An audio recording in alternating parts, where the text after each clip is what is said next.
So, hello again, and welcome to what we think might be episode 19 of the Lucy and Tim show. But we're not really sure, are we, Lucy?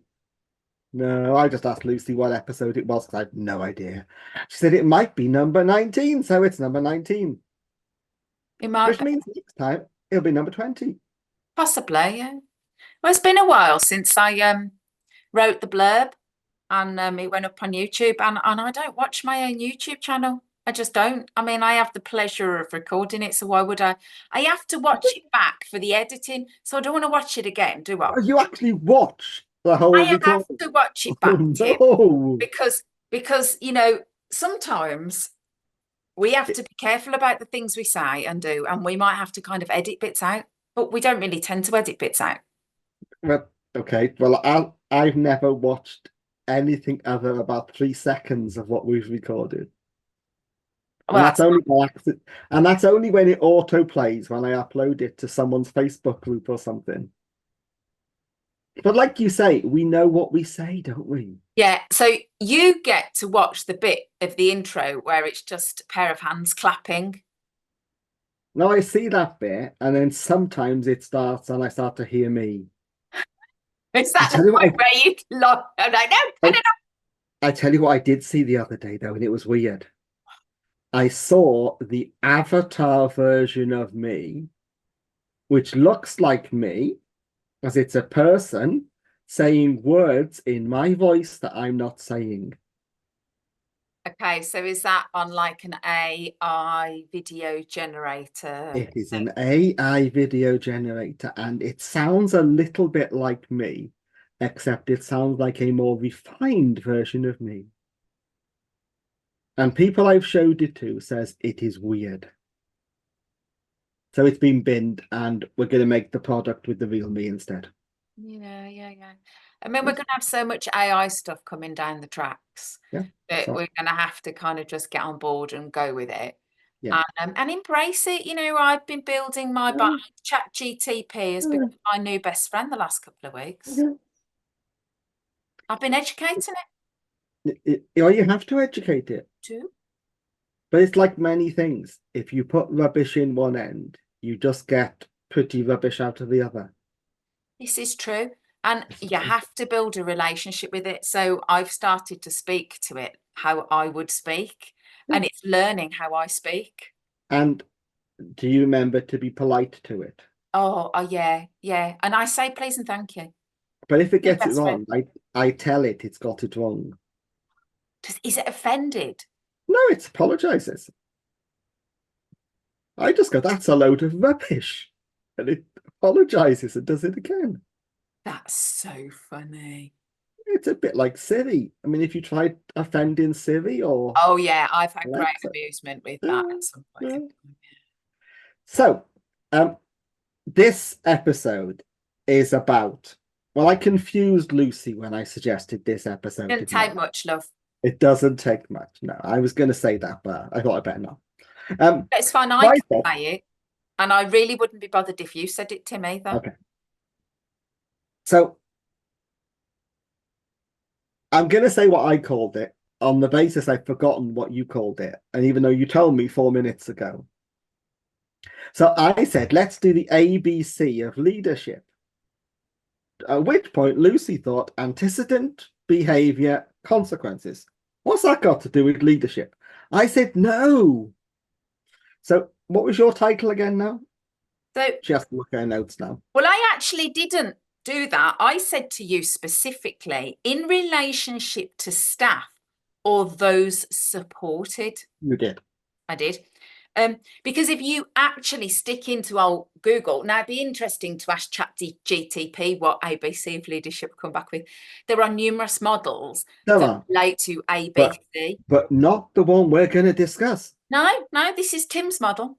It is Tim's model. So It's this, Tim's model. if you're watching this, this is the first time anyone has ever put this in their public domain. Yeah, this is Tim's model. So I summed it up as three important components an effective leader needs to embrace. And the first one of those begins with A. So what I thought we'd do, Lucy, is not tell them what the B and the C was now. Oh, What, okay. Because if we do that, they could just stop watching or listening now, couldn't they? So Well, let's we just do wouldn't the do A. that because we have a very small, dedicated following Okay. So that let's do really the A. appreciate our insightful And musings and mildly humorous banter. indeed. So A is for accountability. That's big. That's a big word. It is a big word with lots of syllables and lots of letters in. Do you know, I heard that used a few times on a program I was watching last night. So, Okay. bit sad, boring. I've just watched Love is Blind, one of these like reality shows where these couples went through this process of dating through a wall, falling in love, getting married, blah, blah, blah. Now, they had their reunion show early part of the week, so I caught up with it last night. But that word came out quite a few times with regards to people's behaviour and them having to take personal accountability for their behaviour. Account for your actions and the consequences of such actions. So I think that people are not very good at being accountable, are they? I don't just mean in leadership and management. I mean in life. Okay, why do you think that might be? Well, I think it's human nature if you make a mistake, for example. For some of us, it's human nature. And we learn this when we're kids, don't we? What am I doing? Pointing at the door. Yeah, I'm pointing my finger of blame. Are you? Why are you Yeah. pointing at the door? Well, I'm just pointing because you need to see my pointy finger. Like, You pointed at the door. Now you're pointing at the actually, my floor. door's over there, not over Okay. there. Is that the dog you pointed it at? Well, just anybody, because when we point the finger of blame, we have Yeah. to accept that three fingers point back. Oh, yes. Now I understand. Okay. Easier Yeah. to blame people than it is to take responsibility and be accountable for your own actions, isn't it? Because of the way my mind works, then I thought Lucy's poor dog is now thinking I'm having the Not in finger. here. He's not I in know, here. but if it was, he'd now be thinking, what am I accountable for? What have I done now? Poor dog, hey. I know he's all right today. He's had lots of mommy attention today. Mhm. He's all right. So it is something where maybe when we were younger and we did something that maybe we should not have done, or In the maybe, last century. yeah, and that maybe may have been frowned upon, and then we got a response or a reaction that we didn't like. We learnt at that moment in time, or maybe I shouldn't take responsibility for these things. Yeah. And you know, that's why sometimes it's a reason for why people don't actually say, So, yeah, okay. It could be that they fear reprisal. It could so be that they are we might think, saying that society's expectations imposed upon people discourage people from being accountable? absolutely, I think so, yeah. Yeah. Yeah. Because when you're kids in school and you're mucking about and the teacher comes along and, right, who did such and such? You know that if you own up, you're going to get consequences. Mm. So everybody just lies, don't they? And I think that's really key if we look back over the generations and the level of consequences that have gone through generations. So if I think about my grandfather, consequences for him was that he was locked in a coal shed. Okay. And then I think about consequences around my generation, go to your bedroom and wait till your father comes home. Mm-hmm. And then my poor kids, well, they had to sit on the bottom step, didn't they? Until, you know, for the minutes of their age, until they were able to say, I'm sorry. And kids of today, their parents turn the Wi-Fi off. Yeah, or they take their mobile phone off them, which the kids today is really, Which I think kids today would rather sit in the coal shed with their phone than have their phone taken off them. yeah, exactly. Well, we're removing them from their social networks, aren't we? But they still like to sit in the coal shed with their phone. Possibly, yeah. They probably won't. Not that anybody has coal sheds anymore. I've got a log shed. It's got spiders in there, hasn't it? Oh yeah. So we then, when people are adults, expect them to suddenly take responsibility and be accountable for their actions. Mm. But even as an adult, there are consequences, aren't there? Mm. So again, society's expectations do not encourage people to be accountable. Especially in an environment that is so heavily regulated and Indeed. run by rules. I mean, I was with a client today and we were trying to sort out some safeguarding issues. And my client just says, why don't we just tell them we could have done this better? We know what we got wrong. We know how to fix it. We won't get it wrong again. And then we can all just go home. Why do they need Sounds to like a drag really good idea. why do they need to drag it on and on and on through so many strategy meetings? And I quite agree with my client. I I really do. absolutely That's a agree. very sensible approach. But I also know that isn't the way it works. And we could do a whole other show about why that is and how that is. But Fundamentally, if I'm being very cynical now, if it was done like that, a lot of safeguarded people wouldn't have jobs because they wouldn't be necessary. And they might actually go and do something useful, like protect people from abuse. I think it's not that they wouldn't have the jobs. I think it's that they would actually be able to do the roles that they need to do in an effective manner. Protection. Rather than just scraping the top of the cream off the Yeah. bottle, because that's all they do. They don't even get near that. I mean, I was hearing of a care home today, and some of the things I was hearing, I was sat there going, I don't actually want to know anymore, because this stuff should not be happening in a developed economy, in a civilized society. But isn't that enlightening that my client said that approach? So that isn't going to work, is it? Because we just know that won't be accepted. So they've now got to enter this adversarial process where they try to defend their actions. Because if they don't, they just know that they'll be blame, blame, blame, blame, blame, and it'll never go away. But in reality, they could have done it differently.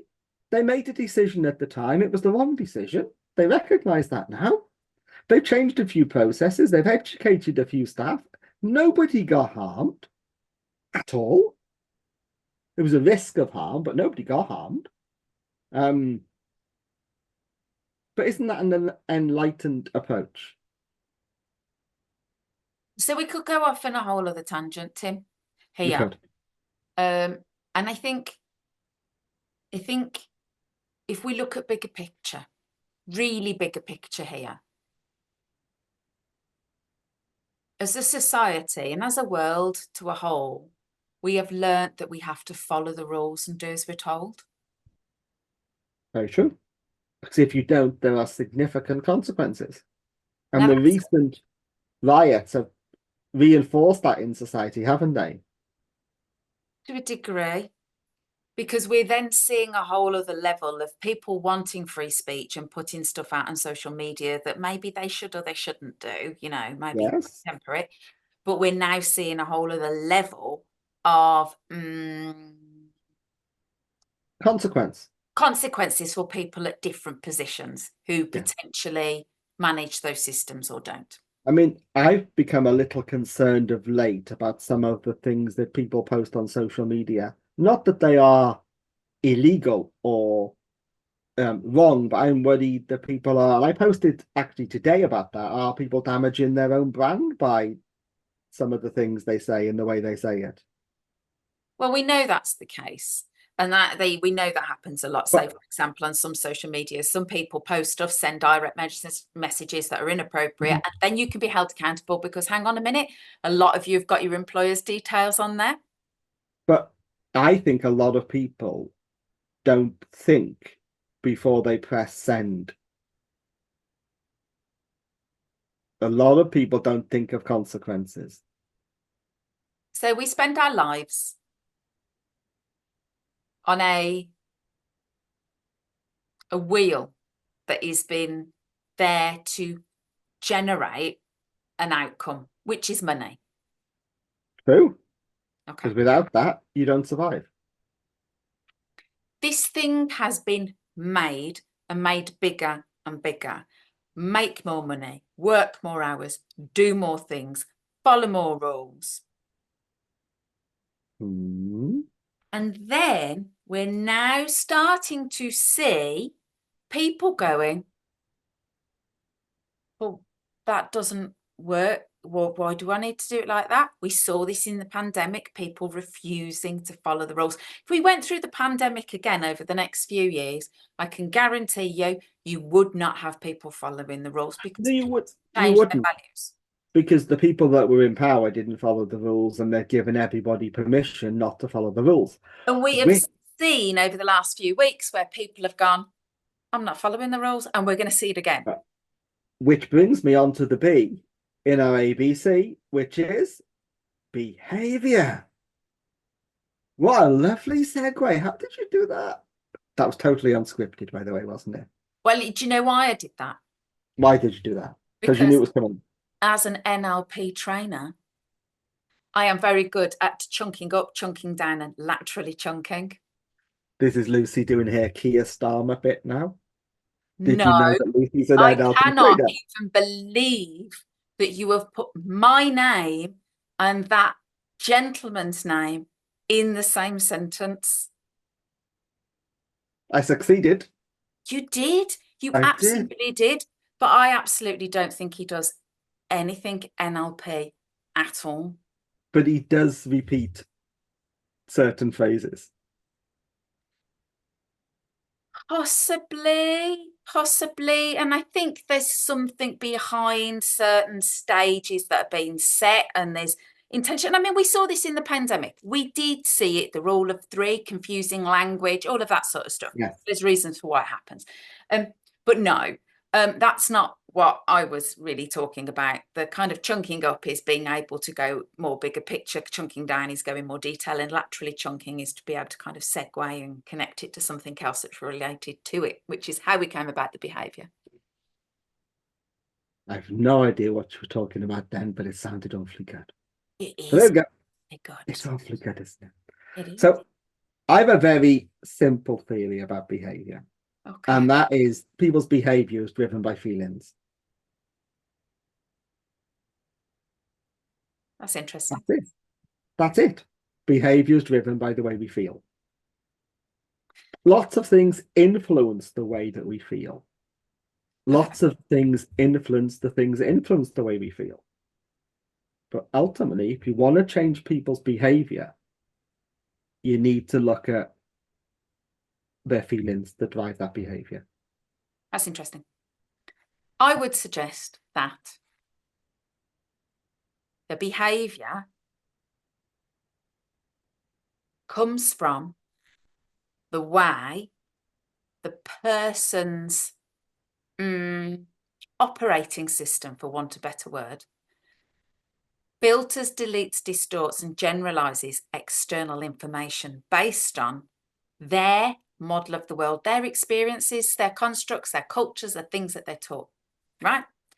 Then they have a thought, a state change, a feeling, then a behavior. And there will be something somewhere that would be at the root cause of value-based. whatever. But isn't value-based to do with feelings?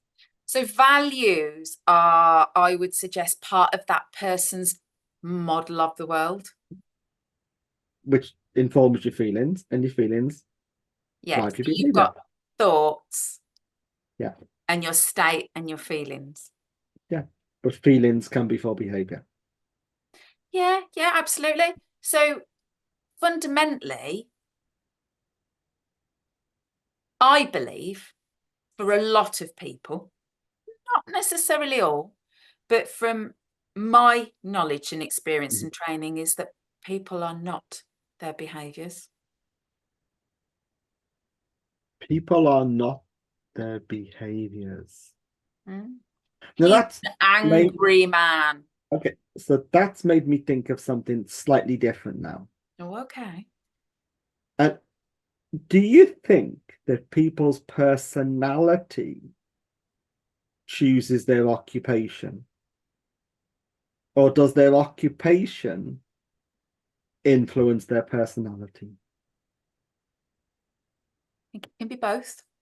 Which do you think is the greater? I think it would depend on where they're at in their lives and the Okay. experiences that they've gone through. Because I know that when I interact with certain professions, there will be a set of behaviors they exhibit because of their profession. But that is about the environment that they're in. I think initially that, but I think the longer they do the job, the more they become their profession. There is that sheep mentality, and is that Become, about the fact that I have to convert and align with that culture that I'm in? yeah, it becomes their identity, doesn't it? To a degree, yeah. So I guess that's what I would say is how much they've got their role identity as an individual, and that is different for each Yeah. individual. I don't massively hold my role identity as this is who I am in the world. I'm Lucy. You know, it just so happens I talk all this random stuff that confuses people.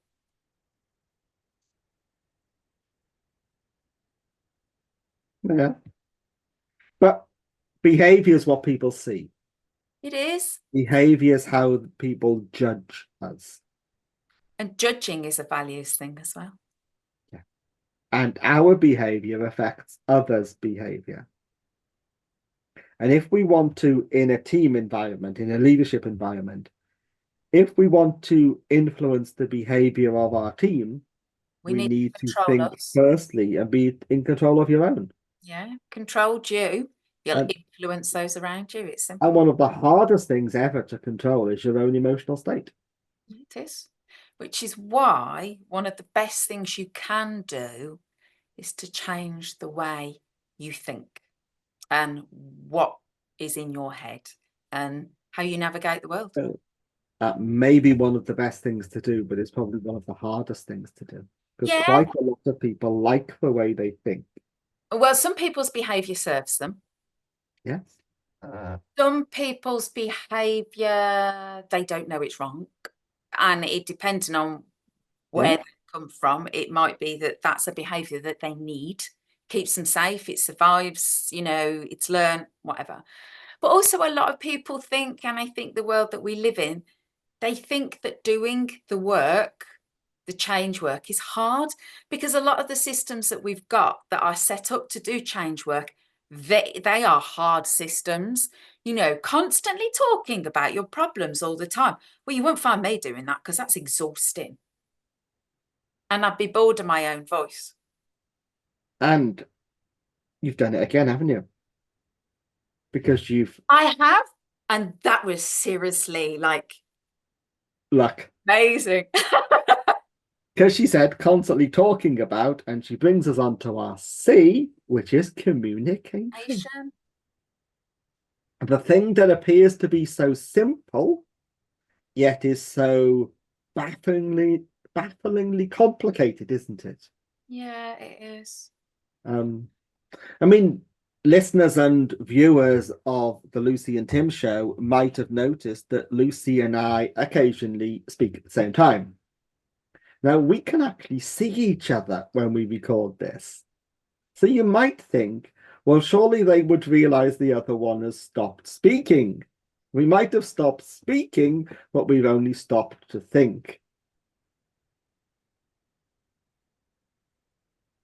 It's also because I'm guessing that we both filter the world around us differently. So, depending on what level of listening I'm doing at the time, it might be that if I'm in my level 1 of listening, so I'm just listening, but I'm actually listening to the stuff in my own head. I might actually not be listening to you, Tim. I might be too busy listening to the thought that I want to say, and then I talk over you. I know. And look, there's another form of communication. Tim's body language, he's shaking his head, he's rolling his eyes. And I could sit here and mind read all of that, of which obviously I won't do. And you know what, Tim? What? Do you want to elaborate on what that was all about for you then? I was just trying to distract you. I know. See, look, now I could have immediately jumped and said, he was rolling his eyes and he was shaking his head, and I could have projected all sorts of stuff onto you, but actually, no, you were just trying to make me laugh and distract me from my. Now, level 2 of listening, I'm listening to you and I'm taking in what you're doing and I'm paying attention. But level 3 is a whole other ball game, because I'm doing it. I might do it in a minute when you might talk, and that's where I'm listening. And I'm not just listening to the words you're saying.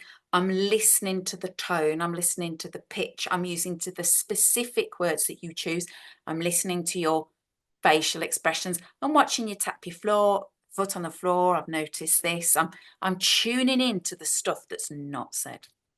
And that is a greater level of listening.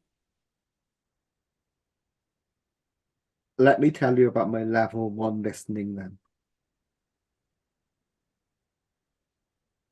As you were talking, I was listening to you, but my mind was thinking of something else. And you know what my mind was thinking? It was thinking, wouldn't it be wonderful Lucy, if shut up. If next to our heads, as we were speaking, there were the contents of our thoughts in a bubble, so people could see what we were thinking as we were listening to each other in a little bubble. So I have a theory. I have a theory that there's so much more about our ability of our own brains, that we've got too busy in life and listening to the stuff and the rules and the narrative that we've been told, that we've actually tuned away from a lot of this stuff. And I have a theory that over the next coming years, with the advent of how the world is changing and seeing changes in younger generations, I think we are going to be far more paying attention to things that we have lost over the years, like intuition and empathy and that kind of conscious awareness of stuff. It does seem a little bit like society's out of control. I think so. This is really off the scale. If we were to draw a graph of evolution, look at where the trajectory, I've had to consciously think about how I pronounce that word. So that's something else you need to do when you're communicating as an effective leader.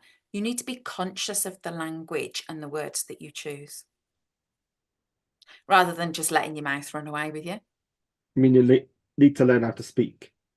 You need to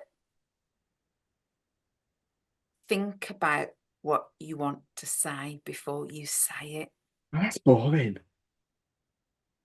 But it stops you from getting in trouble, Tim.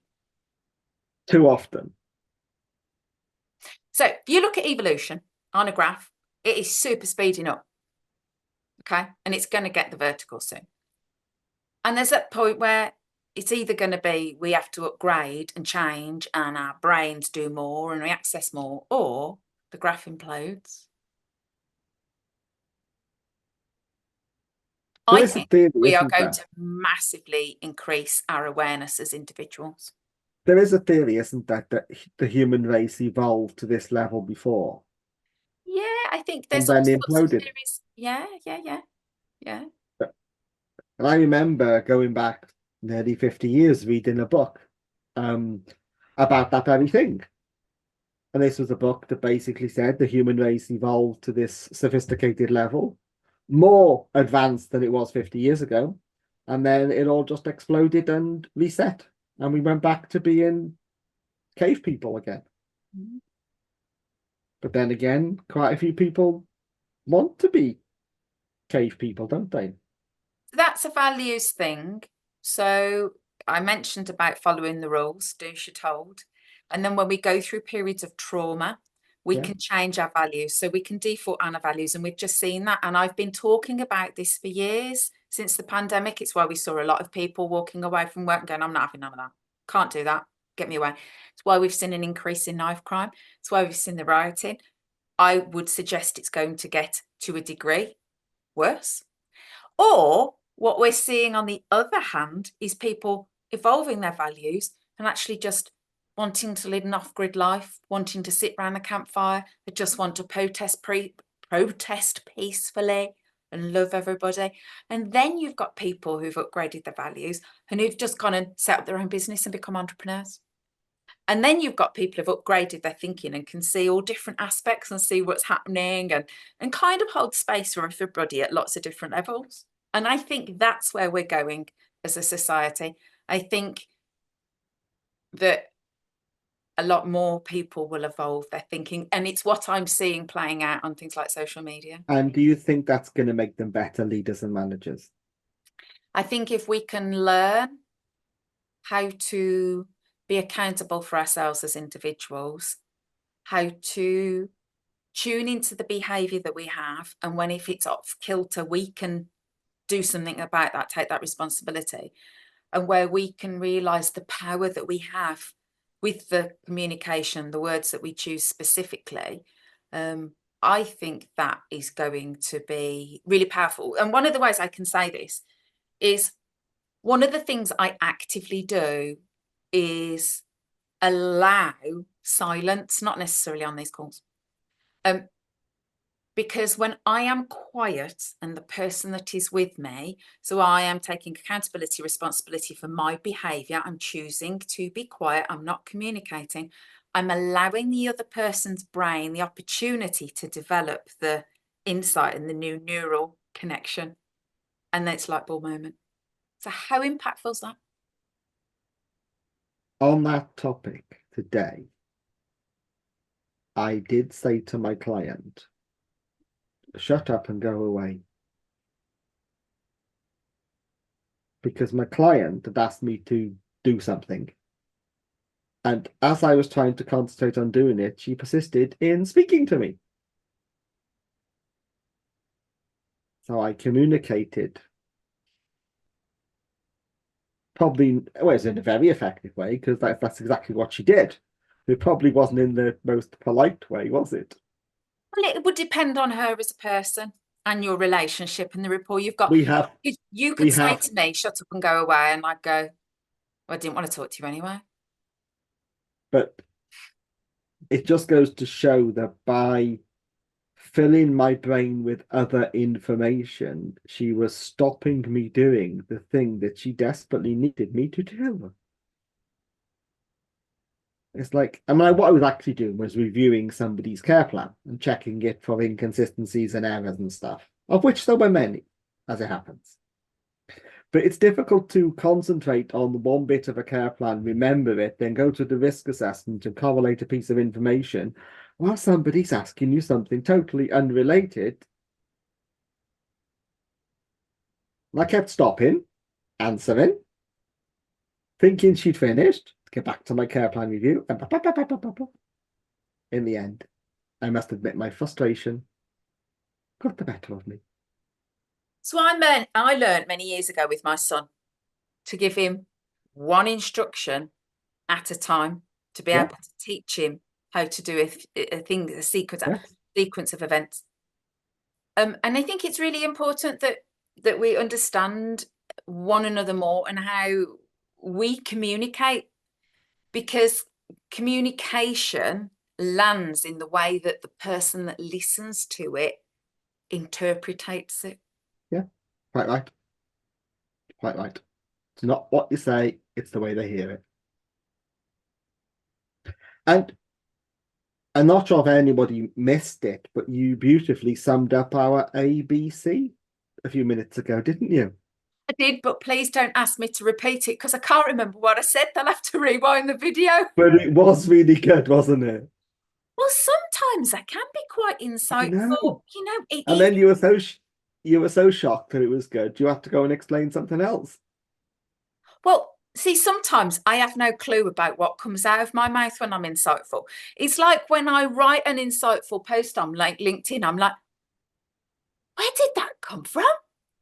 I know, isn't that weird when that happens? Oh, oh, do do do do do do do. So let's draw episode potentially number 19 Yeah. to a conclusion. Wasn't there, was it an 80s song? Or was it on a TV show? No, 19. 19. 19. Steve somebody or other. McQueen? Steve Harmer? I don't know. Put in the comments below if you know. I want to know. Oh, he's Googling it. I'm going to Google it.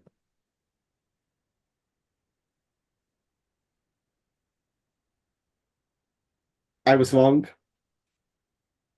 It was an 80s song, and it was Paul Hardcastle.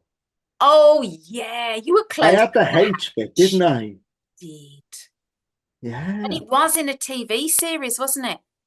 1985. When I was, how old was I in 1985? You get one guess.